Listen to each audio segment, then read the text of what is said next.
Moto 2 was over, but down on the track, a muddy Bob Hanna was mobbed by the Unadilla faithful. The chant was Hanna, Hanna. The ride by Hanna on a 125 in the mud was one of the greatest exhibitions in motocross history. He bested the majority of the world's best on a machine only half the displacement of his rivals. Truly amazing.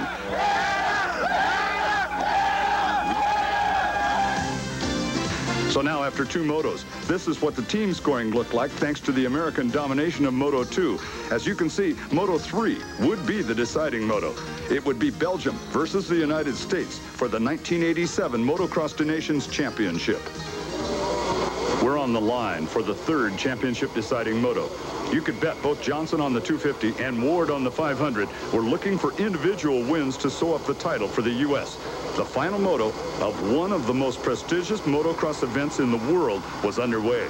Motocross des Nations, 51 riders competing for the honor of their respective countries. For most, the muddy, slippery Unadilla track had been a nightmare.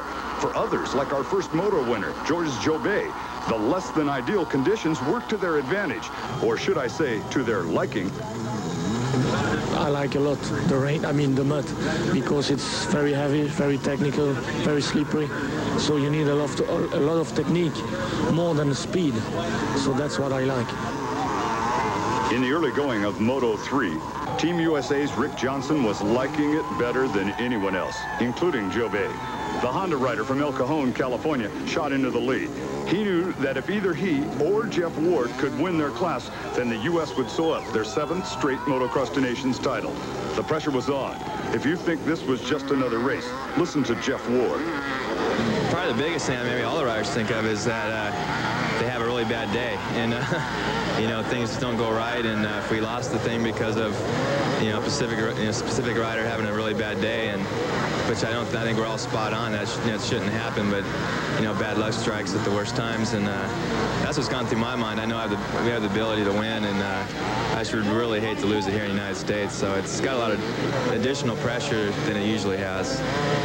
Out of camera view, the Unadilla track claimed yet another victim. This time the victim was the reigning 500cc world champion. Georges Jobet had pulled off the track with several yards of track banners wound up in his rear wheel.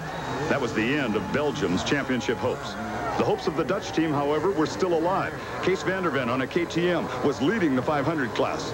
In the 250 class, his teammate John Vandenberg was running second behind Johnson. During the final laps, Johnson slowed slightly to guard his lead. Conversely, Vandenberg threw caution to the wind. The Dutch team needed to win both classes for the overall championship. Jeff Ward, meanwhile, had closed on Kees van der Ven, but did not appear to be making a 100% effort to catch the Dutchman. Was Ward holding back?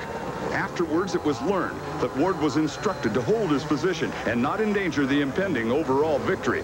At this point in the moto, Rick Johnson, Bob Hanna, and Jeff Ward were less than 1 lap away from claiming the team title. For the 7th straight year, American riders would reign supreme over the best the rest of the world has to offer. The 1987 win was possibly the best ever. It was on American soil in front of thousands of American fans. There's the checkered flag for Rick Johnson. With his fist in the air, Johnson clutched the U.S. victory in his hand.